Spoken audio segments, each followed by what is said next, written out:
మీకు ఇంకొక చిట్కా చెప్తాను. ఇప్పుడు సొరకాయ ఉంది కదా, నేను కొంత ముక్క కట్ చేసుకున్నాను. ఇదిగోండి, ఇంకా ఇంత ఉంది కదా. ఇప్పుడు ఈ ముందు అంతా కూడా ఇలా జిగురులాగా గమ్ వస్తుంది కదా, ఇదంతా ఇలా కనుక వదిలేసి మనం ఫ్రిడ్జ్లో పెడితే ఈ గమ్మంతా కారి ఈ ఎర్రగా వస్తుంది దీనికి. అదంతా కారి కుళ్ళిపోతూ అదంతా కూడా అట్టగట్టేస్తుంది.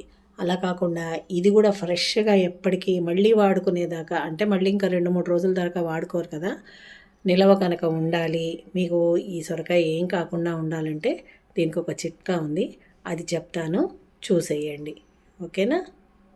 ఇప్పుడు ఏం చేస్తారంటే ఈ సొరకాయని ఇది గమ్ముంది కదా, దాన్ని ఇలా ఒక కవర్ తీసుకోండి, పాలిథిన్ కవర్. ఆ కవర్లో ఇలా పెట్టేసి ఈ ముందు కవర్ అయిపోవాలి, కవర్ అయిపోయేలాగా పెట్టేసి జాగ్రత్తగా ఫ్రిడ్జ్లో కనుక పెడితే మీరు మళ్ళీ వాడుకునేదాకా కూడా ఇదంతా మీకు కుళ్ళకుండా ఉంటుంది. అలానే గమ్మది కారుతుంది కదా, అది కూడా పాడైపోకుండా ఉంటుంది. ఈ చిట్కా మీకు ఉపయోగపడుతుంది. తెలిస్తే చాలామందికి తెలిసి ఉండొచ్చు, తెలియని వాళ్ళ కోసం అయితే చెప్పాను, పాటించండి.